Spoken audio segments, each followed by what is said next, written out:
Great week for us. We had a nice gig on Friday night. It was awesome. Thanks for everybody for coming out. It was awesome. Um, and Happy fall. yeah, happy Oktoberfest ish. So with that in mind, we'd like to start the service with a song called "This Is the Day." If you please rise and join along with us at home, I guess. And we're going to start a service with the song. So. Yeah.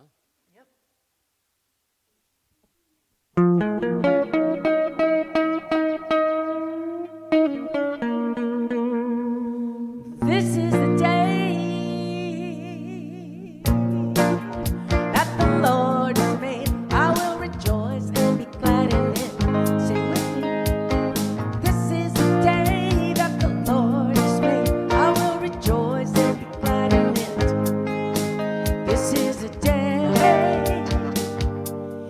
to beseech it. A day I can feel my spirit set free. This is the day. It's time to fly. Help me sing, everybody. Higher and higher up in the sky. This is the day that the Lord has made. Rejoice and be glad in it. This is the day that the Lord has made. I will rejoice and be glad in it. This is the day all my dreams come true. Feel the Spirit working its way through. Yes, this is the day. It's time to fly higher and higher up in the sky. This is the day that the Lord has made. I will rejoice and be glad in it. This is the day that the Lord has made. I will rejoice and be glad in it.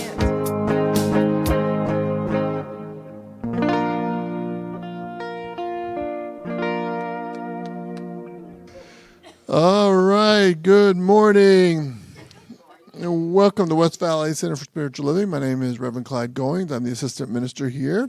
And I want to apologize for the Bradford's voice. They had a wild party weekend. We were observing their partiness on Friday night, and then they had a concert, and it was He pretty. was partaking. And it was a lot of fun. So we're going to do a little better job of promoting it next time, so everybody can come out there. It was a lot of fun. So they are great. And don't believe Rod. He's not a shy person. You know, he's like. All right. So now we have a word from the gourmet from God Goddesses.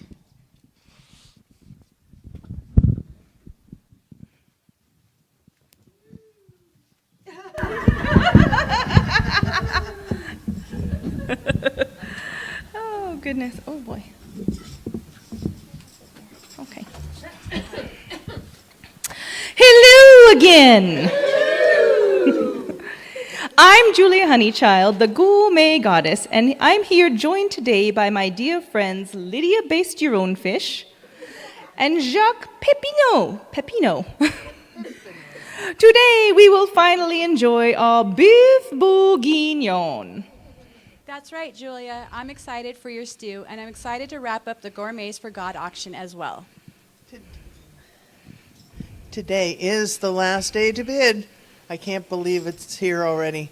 And I can't believe this beautiful meal. Now, it's ready to serve right now. This is going to be a very nice dinner that we have. We have a beef bourguignon, and we have what the French usually always serve with it, which is boiled potatoes with parsley on them.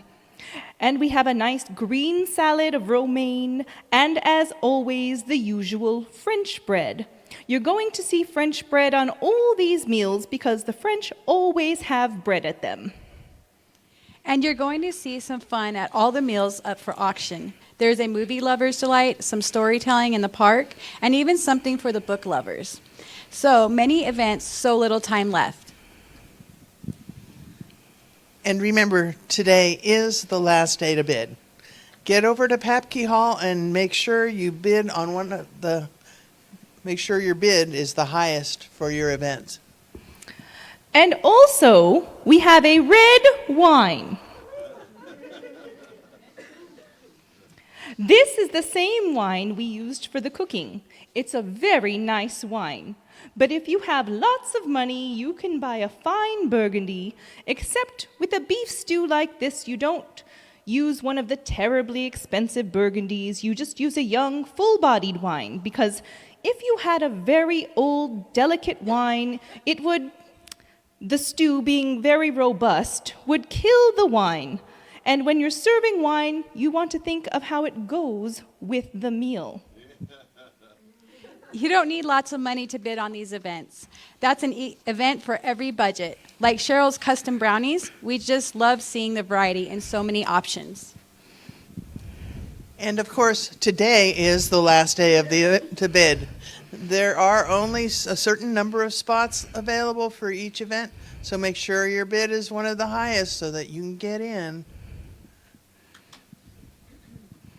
There is this wonderful steaming stew. You see how wonderful it is to have these nice big chunks.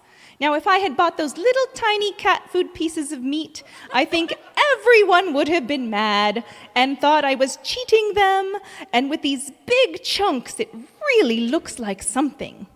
Well, we're going to enjoy our meal, our beef bourguignon. This is Julia Honeychild, and that's all for this season on The Gourmet Goddess. Bon appetit.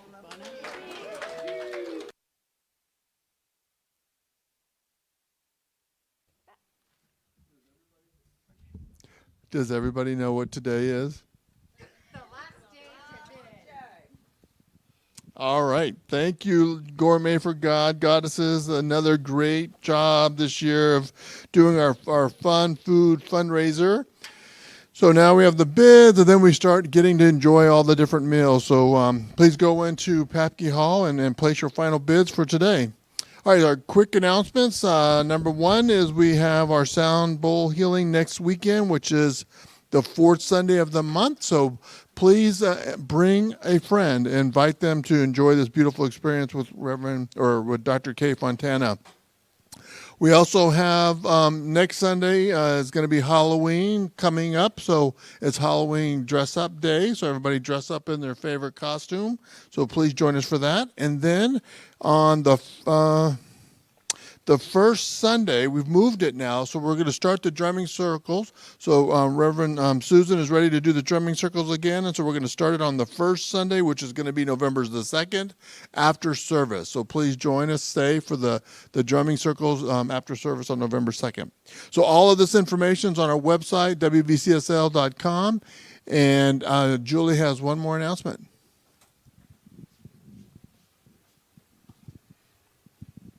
So some of you may know, but I'm telling you all now that the thrift store is participating in the Sun City Grand parking lot sale next Saturday. And we do need something from you guys. Couple things that we need. We need some volunteers, people who can bend, lift, and go up and down stairs. And we need those people on Friday evening at 4:30 p.m. to help us load the truck. And then Saturday, that's here at the center.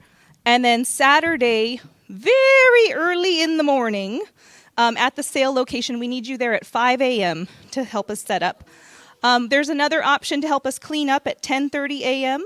over at the sale location. And then we do need people here around 12:30 at the center to help us unload the truck once we're done. Hopefully a lot less items will be coming back than what we'll be loading up. And also, if you happen to have anybody, either you have or anybody you know that has some small furniture, gardening or yard items, tools, plants, appliances, or any other high-quality housewares in good working condition, We do need a few more donations of big items, big ticket items to sell at the sale. So you can bring those to the thrift store no later than noon on Friday so that we can include them in our sale on Saturday. And that's it. Thank you. All right, thank you, Julie. All right, so let's now say our vision statement together. We are a loving, joy-filled community, honoring the many paths to God as we learn and live the Science of Mind principles, and so it is. So just sit back, relax, open up your hearts and mind for the Bradford's beautiful music and the Bradford's beautiful music with the beautiful voices and Reverend Karen's wonderful message. Thank you.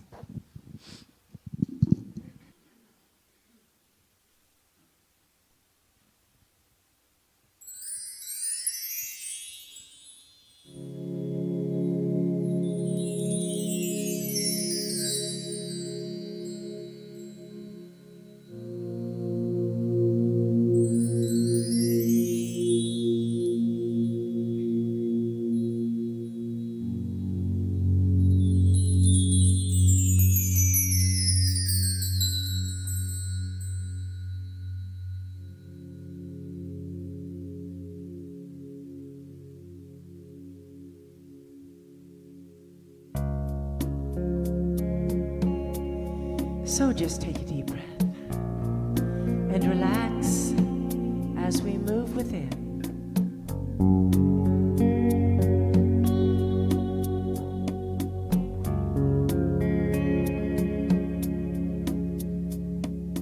I will make a quiet place within my heart. I will wait upon the Lord, wait upon the Lord. Be still, my soul, be still. Be still, my soul, be still. Be still and know.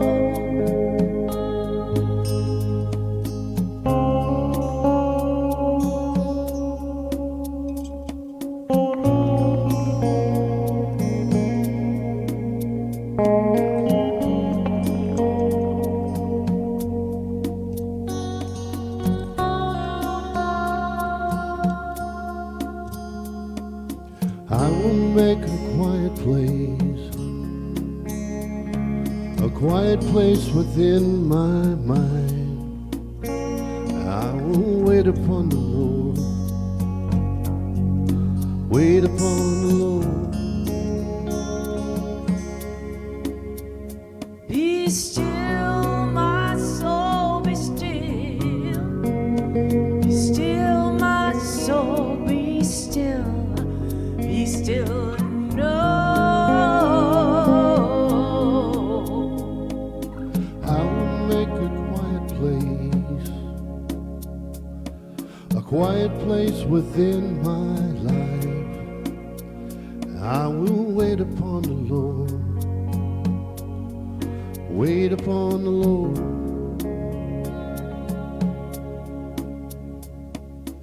I will make a quiet place.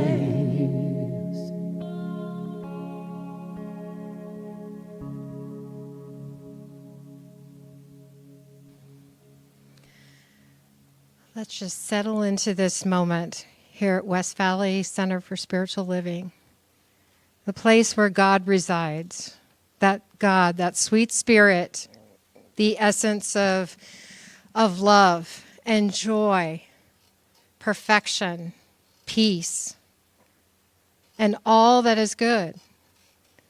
The infinite presence that exists in the visible and the invisible. As much as the clouds in the sky and the trees and the ground that we stand on, God is present in everything, in our love and our joy, our feelings and emotions, and all that is good. And knowing what about God, knowing about this infinite spirit, I know that it resides in each one of us, It resonates in our heart and soul. As we are all one with that sweet spirit. And on this day, I give a word of blessing for all those here in the center, all those watching online, all those in service today, and all those who cannot be with us, knowing that we are all one with the divine. And a word of blessing for the Bradfords, knowing that their beautiful music resonates within us, that harmony expresses in each one of us. That is so the beautiful music and the words and the sounds that they provide just touches our hearts and souls. And for Reverend Karen, her words are absolutely perfect. They are an expression of the divine that flow in, through, and as her right here, right now. That every word that she speaks touches our hearts and souls. And for all other faith traditions, knowing that there are many paths to that one God. And with great gratitude, I release my words into the action of universal law, knowing it is already done, it is so, and so it is. My reading today is from The Gifts of Imperfection. Let go of who you think you're supposed to be and embrace who you are, by Brene Brown. And in her book, she states, comparison is all about conformity and competition. At first, it seems like conforming and competing are mutually exclusive, but they are not. When we compare, we want to see who or what is best out of a specific collection of alike things. And she goes on to say, we don't compare our houses to the mansions across town. We compare our yard to the yards on our block. When we compare, we want to be the best or have the best of our group. Letting go of comparison is not a to-do list. For most of us, it's something that requires constant awareness. It's so easy to take our eyes off our path to check out what others are doing and if they're ahead or behind us. Creativity, which is the expression of our originality, helps us stay mindful that what we bring to the world is completely original and cannot be compared. And without comparison, concepts like ahead or behind or best or worst lose their meaning. Let's take a moment to contemplate those words. And so it is.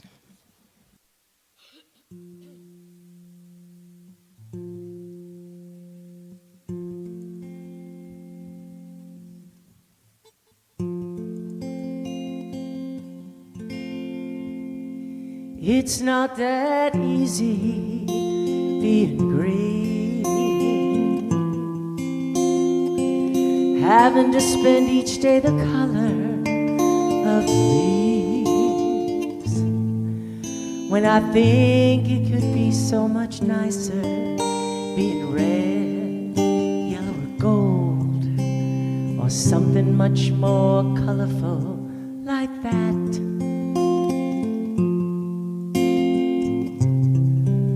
Lord, it's not that easy being green. It seems you blend in with so many other ordinary things, and people tend to pass you over, 'cause you're not standing out like flashy sparkles on the water or stars up in the sky. But green is the color of spring, and green can be cool and friendly like. Oh, and green can be big like an ocean, or important like a mountain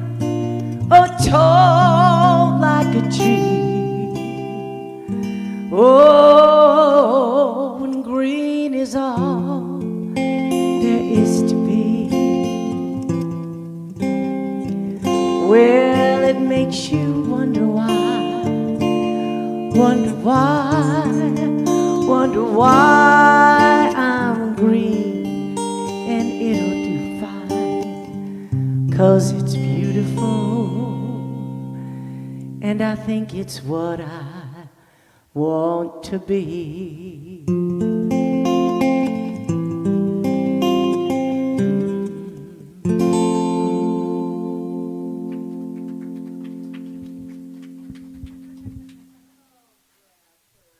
Thank you, thank you, thank you. I really wanted that song, and I knew you had a big hot something to do on Saturday night, so I kept it to myself.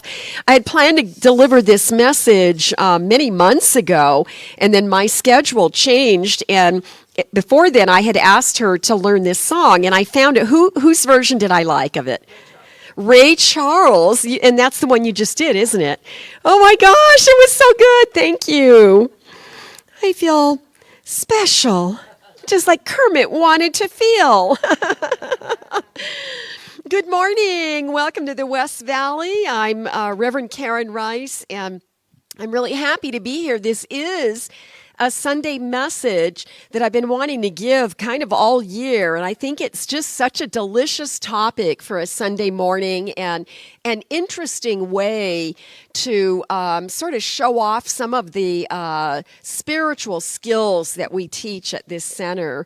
So I am looking at this way that Kermit sang It's Not Easy Being Green, so that we can talk about our individuality. Good choice of reading also, Dr. K. I really appreciate that.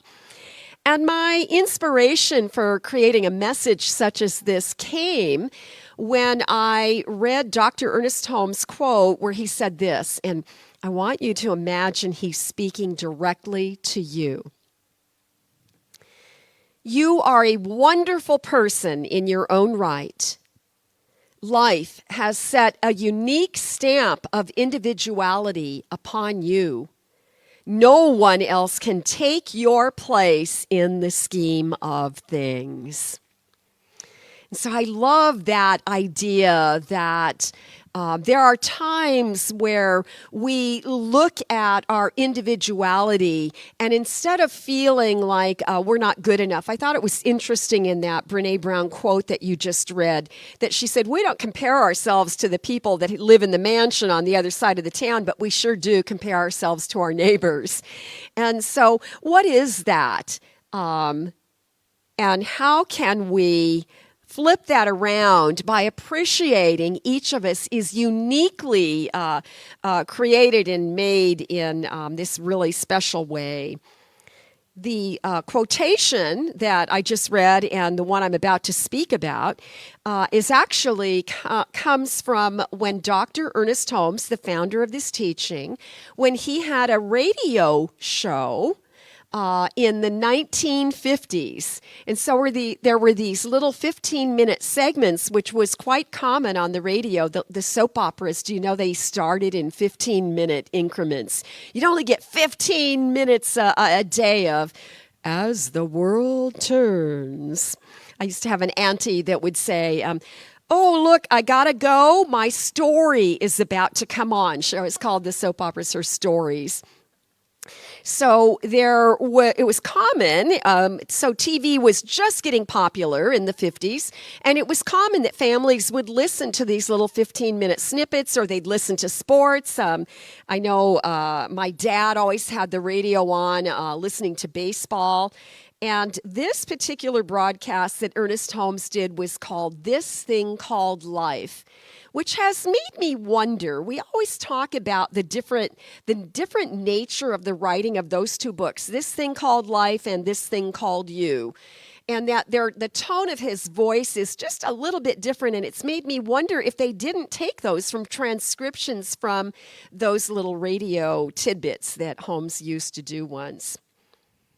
But in that same theme of looking at our individuality, Holmes said that you and I are individuals, and we are all rooted in one life. These are the points he would make where he would talk about there's only one source of all life, and each of us is rooted in that source. And so what that means is that we are drawing directly, these are his words, we are drawing directly from that life a power and imagination and the will to live as individuals. And then he had this daring way, he went on to say this. I think this is so interesting to ponder. He said that we are each a personality of God. And we are given the gifts of uniqueness in our experience of being who we are. We are given those gifts to be that part of the personality of God that we are here to be. And that's just such an interesting way of thinking about being created in the image and likeness of Spirit, to where maybe your quirks, your quirkiness matters to as an important thing more than we have thought. Our personhood, then, is the way we express ourselves divinely, and that you do that in a certain way, and I do that in perhaps a different way, because what we come to know, as my good friend Sue is always reminding me, that there are infinite ways to express ourselves. I do believe a great aspect of our teaching is exactly that. We encourage that kind of knowing and that kind of remembering that life is absolutely spectacular. I just loved it when you hit the music and I recognized it. I went, oh my God, this is so cool, because we have not talked about it. That there's just this way that life can be spectacular when you least expect it. But life is always pretty amazing when you consider how incredibly made we are. We're unique and different and individual, and yet there's something about humanity that is always also exactly the same. And so I think of my hands. We've done this on a Sunday morning before, but if you look at your hands, you know, it is common that we have 10 fingers and 10 toes. There's that little joke they say when a newborn baby that's the first thing they do. The first thing the mom and dad do is count the fingers and toes, right? So we see that it's some sort of symbol for everything is good. There's this perfect order that is attempting to display itself. And when I study my hand, I can see it as ordinary. I can pick out the flaws, especially as we age a little. But I can also be drawn into a total sense of awe for how miraculously we're created when you think of everything your hands can do. So my husband used to always joke that the dog did not have opposable thumbs like we do, but there's that ability to grasp, you know, to really hold on to things that other animals, it seldom shows up in the animal kingdom. There are ways in which we have this gift of feeling and touching and holding and languaging. You know, if I do this, you know, I'm either saying hi or bye. You know, and we welcome each other. There are so many magnificent ways that our hands support our unique experience of being. Our feet are pretty cool, too. But, you know, they're not as attractive usually as our hands. But it's pretty cool that your feet, these little feet, will help you. They will support your entire body, and they help us move about the planet, and we make connection with the earth. But your hands, oh, my word. So I wiggle my fingers and examine my hand. I begin to recognize that the skeleton that is covered by skin has a lot of bones. There are a lot of bones in your hand, and you have to have joints so that you have flexibility in your fingers and between your fingers and your thumbs. We're hinged for movement. Isn't it ideal? And it is a very complex anatomy. I imagine being a hand surgeon is pretty tricky. There's a lot to learn because we have 27 bones in your hand, you have 30 muscles, and then you have a network of tendons and nerves and things. So we're blessed to have these hands. And that is such a small part of how extraordinary the human body really is in the way that it sustains us. And still, in spite of all of that, it's common that we walk around feeling a little inferior in our own skin, a little less than perfect, and we kind of relate to Kermit saying, "It's not easy being green."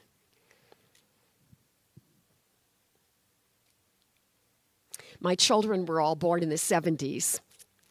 2, 4, 6, 8. It's pretty handy. They're not really that close together, but yeah, easy to remember their birth dates. And we did not have cable TV when in the early 70s. We did not have cable TV because we got really good off-the-air TV.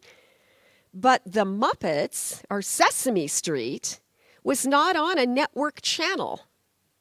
So you got VHF and you got UHF if you don't have cable. That was pretty much it. And the UHF didn't work very good. So VHF, tell me if this is true. I read this on the internet. So you will know. Well, I don't know. You might be too young to even know this, huh? We'll see. VHF is for very high frequency, and UHF is ultra high frequency. Does that sound accurate? Oh, he's nodding. The professional in the room is nodding. Good. I'm glad Jeeves is still telling the truth. In order to watch Sesame Street, you had to get PBS, and PBS was only on UHF. And so to get to UHF, you took your channel changer. We did not have a remote channel changer in our house yet. And you clicked the TV channels, and you only got between 2 and 13, and not all of those were watchable. Am I right? Right? You got just a few channels. But if you get to that place on the knob that's between channel 2 and channel 13, that was the UHF place. But in order to fine tune and find a channel, do you know this, Rod? There's a knob behind the knob. There's a little reel. I see people nodding. And you had to turn it very slowly. It was free-flowing, unlike the channel changer that was kind of clunky. Clicked into place, you knew you were right on channel. This one you had to fine-tune, kind of like finding a radio station. And you would move it until you got to Sesame Street or whatever it was you were looking for. And then it was still it was all staticky when you first got there. And then you would get as clear a picture as you could based on the quality of antenna you had on your roof, I guess. Did UHF also work off antenna? I guess it would have to, huh? And that was how my kids were able to watch Sesame Street. Now, by the way, that song, It's Not Easy Being Green, was actually first written and released in 1955. The Muppets did not start their work until 1969, so I don't know if Kermit was around from 1955 or he found a song that worked good for him, but we're glad he did. You can notice in that, he's lamenting. Poor little green frog, he's lamenting. It's sort of a ballad. It's got a beautiful sway in it. And he's wishing that he weren't so ordinary. And from his perspective, it feels like everybody else is just a little bit more special than he is. And he wishes that he was a little more unique. And in the end, he finds peace of mind in accepting that he's okay just the way that he is. We live in a world where it does not feel good to be less than. And we do have some kind of edge of competition or comparing ourselves one to the other. And I do think it's not easy being something that you think you don't want to be. You know, if you think of your greatest flaw that's been a thorn in your side all your life, and you wish that, you know, if I could have one thing different, you know, and you know what yours is. It's not easy to focus on what we think we don't have. But in spiritual teachings, there's this gorgeous invitation to learn to love yourself the way that you are. And so I do believe that one of our greatest tasks on this spiritual journey is indeed about acknowledging and accepting our own uniqueness and our differences, and being able to see then what really is wonderful about us. Rather than magnifying our flaws, we appreciate the things that we sometimes wish were a little different. And that finds its way to, it brings us to a new sense of balance, you might say. Here is a fabulous quotation from Dr. Ernest Holmes. I think it's the most important quote I'm using this morning.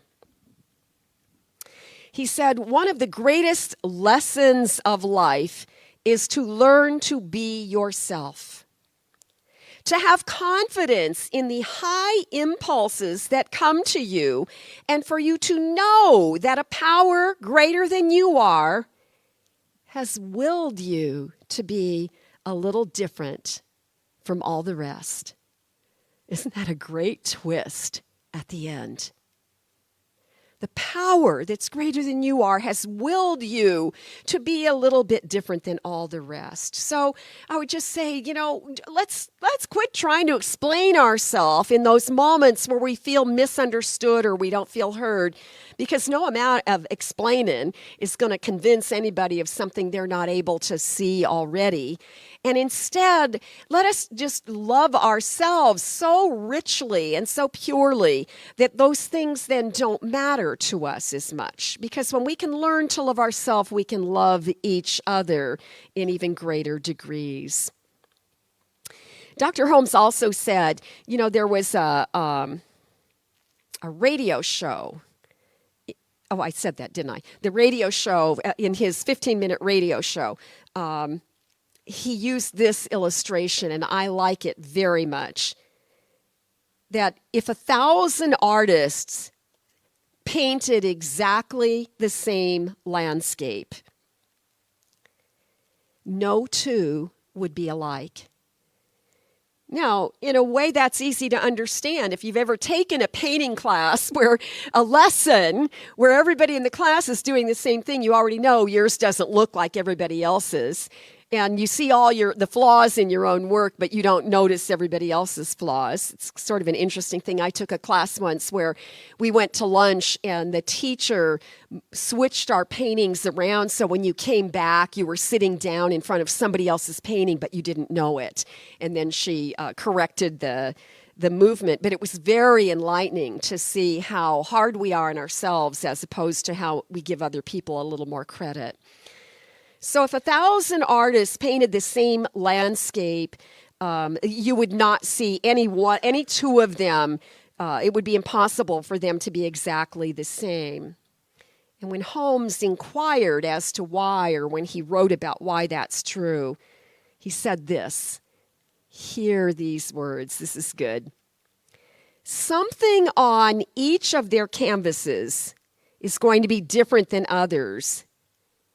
It's as if the landscape itself told them something that it didn't tell anybody else. I love that idea because it implies that being different is a gift. It's a gift that is given to everybody. On that same radio show, he told this story that sort of enhances this whole theme. He said there was an ancient fable where the gods were creating humans, and they had made a decision to make sure they were part human and part divine. And the gods decided that they would hide that divinity in some place where it would be difficult to discover.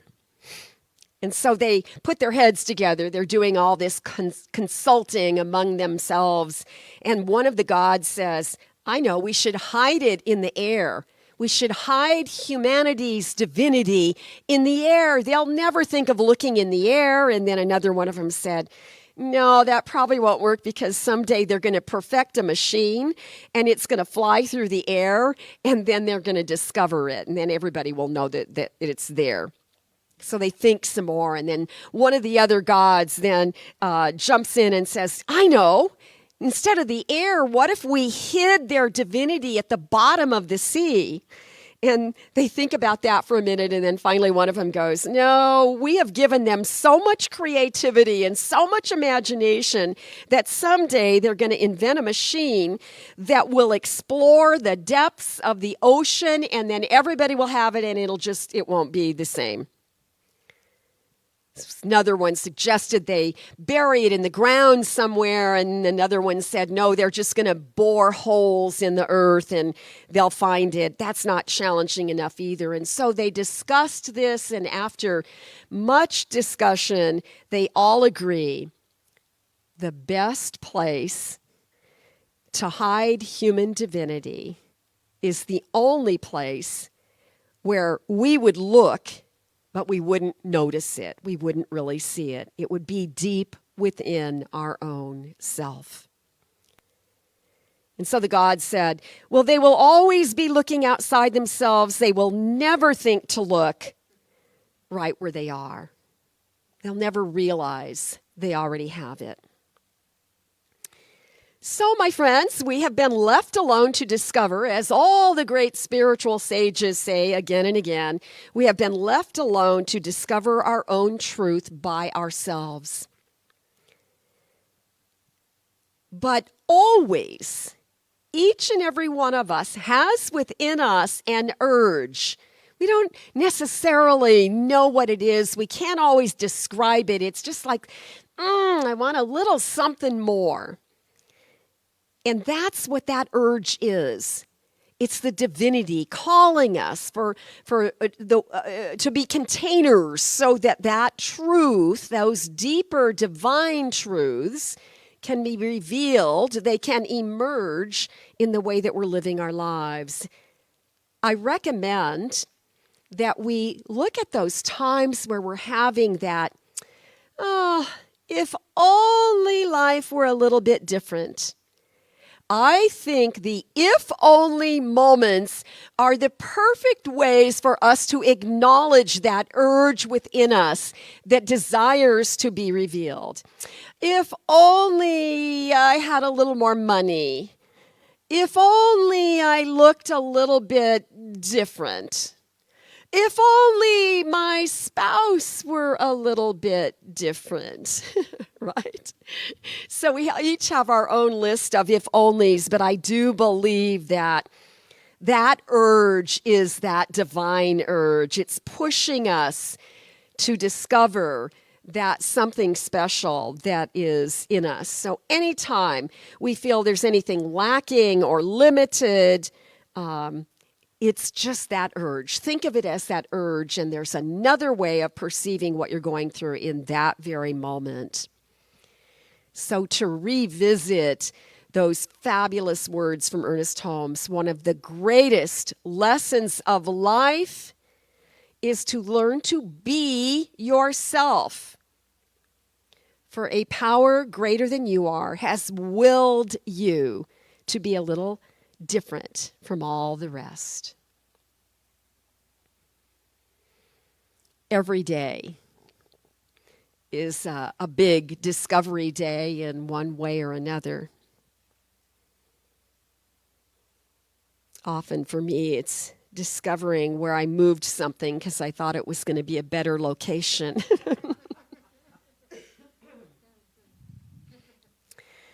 Not that long ago, just week before last, I had moved my travel bag and I needed to get on an airplane and I couldn't remember where I put my perfect little travel bag with the travel size containers for my cosmetics, and I had to stop packing and start hunting so I could discover where it was.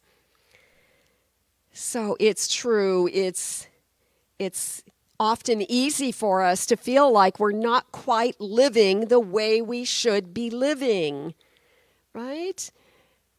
Everybody's garage could use a little more order, except maybe Reverend Clyde's. The house always feels to me like it's not quite clean enough when somebody knocks at the door. Right? It's like the way I live is different than the way I present how I live, which is such a curious thing. I am not sure why we do that, because we all live in our homes, but nonetheless we care about those things. And also the yard, there's this need to you don't need the prettiest yard on the block. Well, some of you do probably, but you don't want to have the worst yard on the street either. Or maybe your bank balance is not exactly where somebody else told you it should be. And so we're always trying to sort of conform and not be who we are, or think that our life is out of order in general. But I believe what I want to say in this message is that it is courageous for us to learn to honor our life and ourselves just the way we are, because that's the only place we can start. We start where we are. And there's a book title that says, "And it's only too late if you don't start now." Whenever now is. Spiritual living in this way and the practical application that we present to you again and again from our teachings. This is about learning to rethink the life that you're living, just so that you can be more conscious and you can choose and you can lighten up on yourself and love yourself in this greater way. And so I'm considering all these things and I'm thinking, what if our flaws are simply talents that we haven't perfected yet? What if everything you have judged as a flaw is just something you haven't, there's another way of looking at it. You haven't perfected your idea of whatever that is. What if our problems are so perfectly real in our experience of living because they show us creative possibilities that we would never think of otherwise? The great spiritual philosopher Krishnamurti said, "The problem, if you love it, is as beautiful as the sunset. The problem, if you love it, is as beautiful as the sunset." That is a very different approach.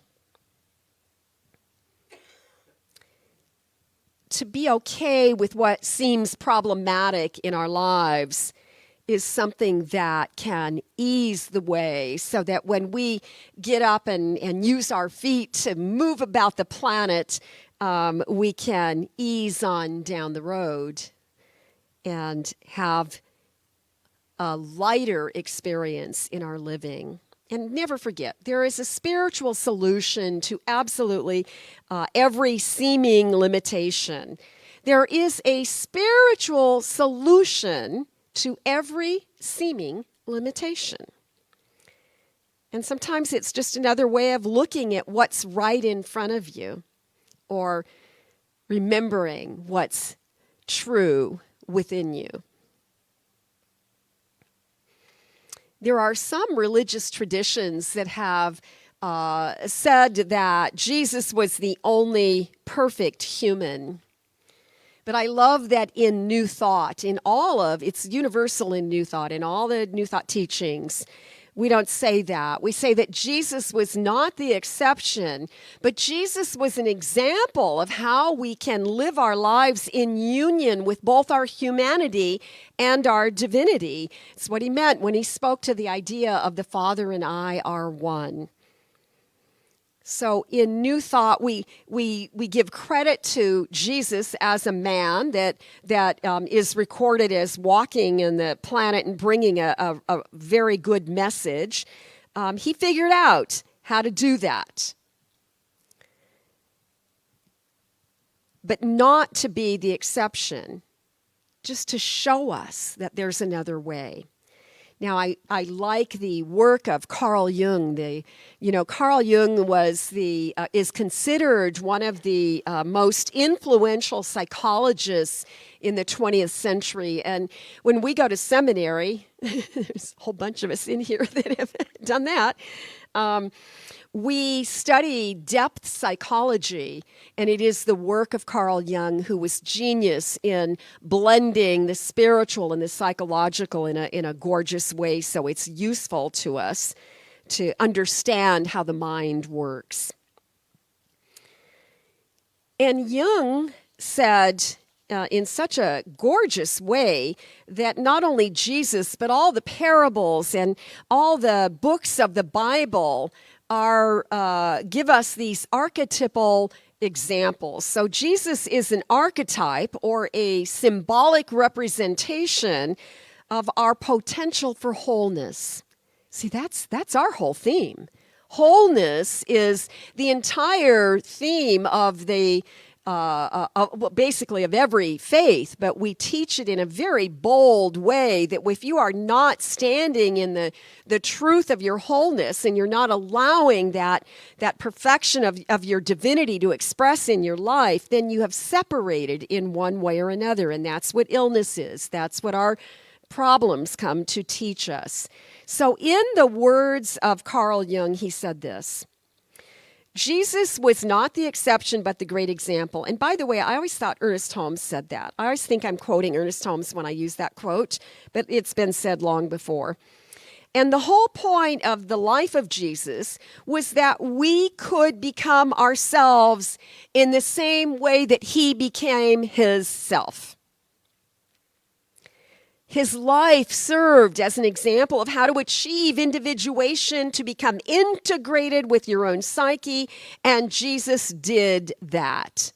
So everything we teach here is about integrating, and we might talk about it more like the head and the heart, or the mind and the soul, and we talk about it in other ways. We don't use the psychological terminology, but we are indeed speaking to that idea of wholeness. And so I have a homework assignment for you.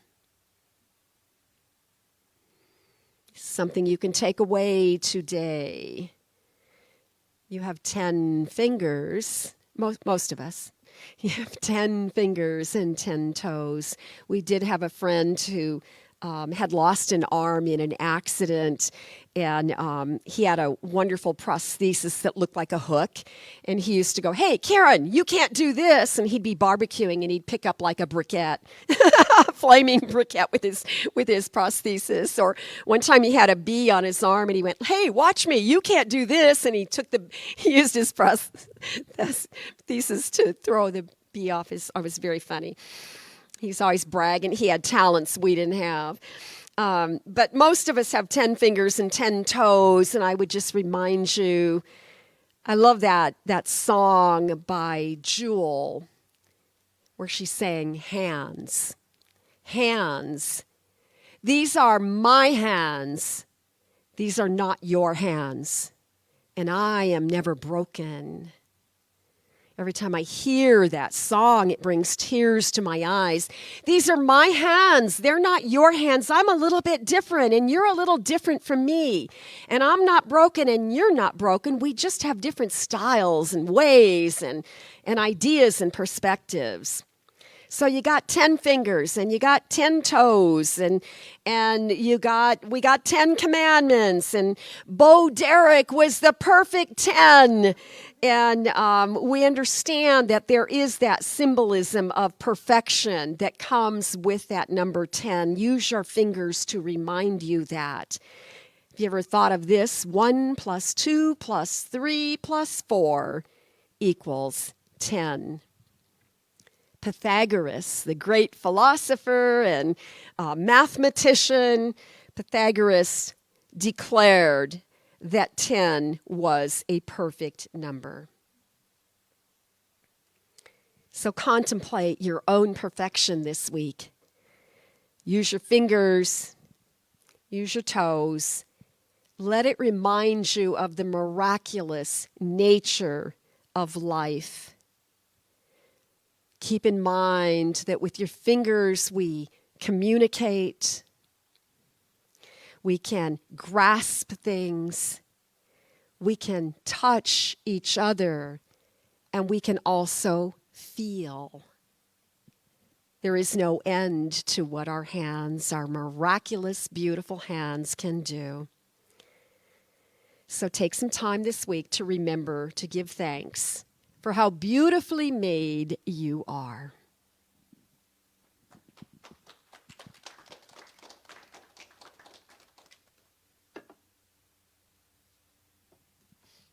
Kind of forgot how to do this when you're attached to a mic. Oh, so just take a nice deep cleansing breath so that we might move within and find those powerful words of prayer.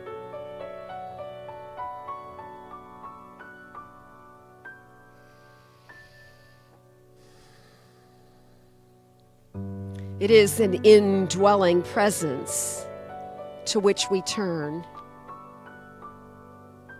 For we know the secret place of the Most High, where the gods have hidden the divinity that we have open access to. So I remember now that there is no place where God is not. And as I am aware of that indwelling presence of God, I know that all the power, all the love, all the order of the universe is contained in the truth of my own being. And as I know this is true for me, I know it is true for each person. And being within the sound of these words, the vibrational energy, we awaken within to acknowledge that that which moves within us is that perfection of life. That beautiful, complete, and whole energy that desires expression in our living, that desires for us to contemplate such things so that we might allow them to be present in our experiences.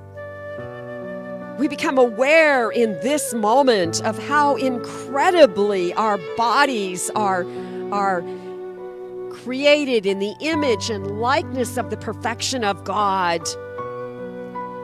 So wherever there is any appearance of anything being out of order in that physical perfection with our body, I know that speaking these words instills something within the cells and the molecules of our physical bodies to realign into a better order, so that that vitality and vibrancy within us, that is that force of love for good, can restore us to a new balance, to a new center, to help us be grounded in peace and in love, to re-find our joy and to know that we don't have to travel to the heavens or to the depths of the sea, but that right here within us is everything we need. And how blessed we are that we have been gifted with our own uniqueness, that we have this power of creativity and an imagination, and we have access to that divine power that is inexhaustible.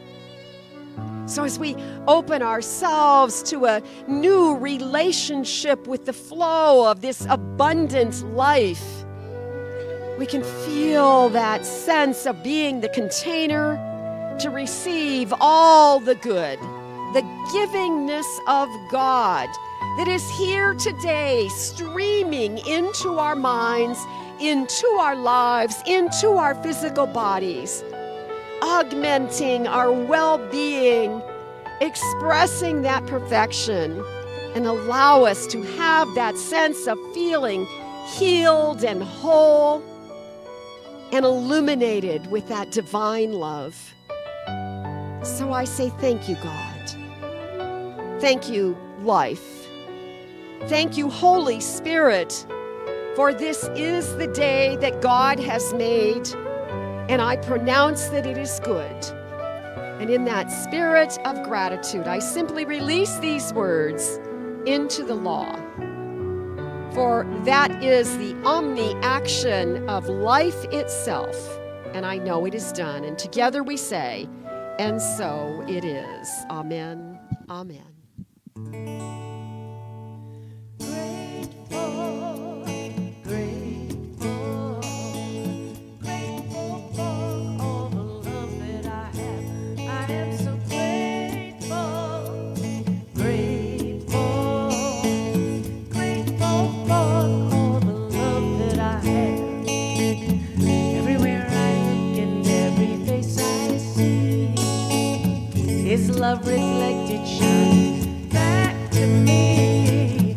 I just give thanks for all these simple things, the joy and peace gratitude brings. That's why I'm grateful, grateful, grateful for all the love that I have. I am so grateful, grateful, grateful for all the love that I have. All right. Thank you, Bradfords. Now's the time to celebrate the abundance of our lives and the abundance of our community. So let's say our giving affirmation together. I live in a consciousness of good. Divine love blesses and multiplies all that I am, all that I have, all that I give, and all that I receive. Thank you, God, and so it is.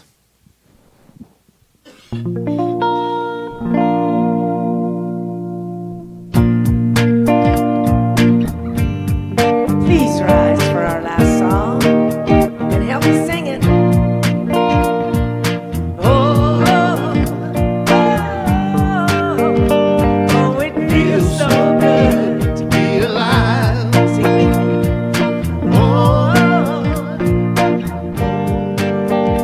Oh, it feels so good to be alive.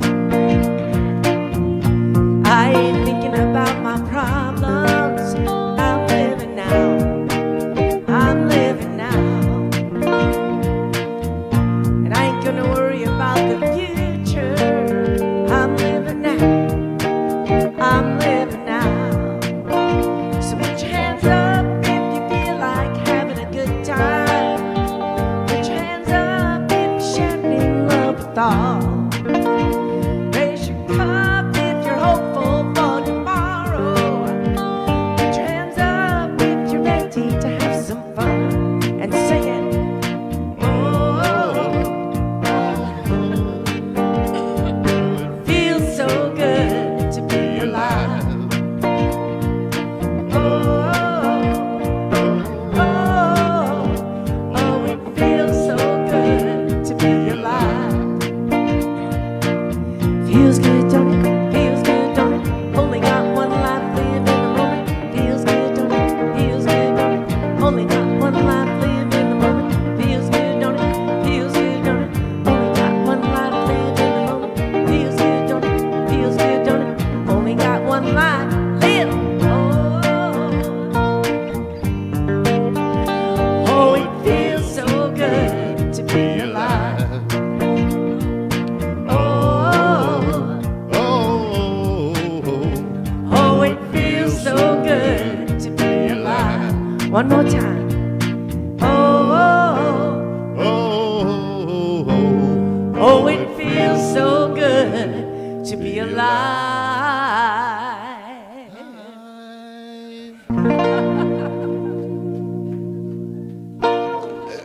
Thank goodness we all know that song, because we can carry the song for him. All right, so let's say our closing affirmation. Repeat after me. I am an individualized, beautiful expression of life. I am an individual, beautiful expression of life. Okay, so Karen didn't get it right. Let's try it again. I am an individualized, beautiful expression of life. And so it is.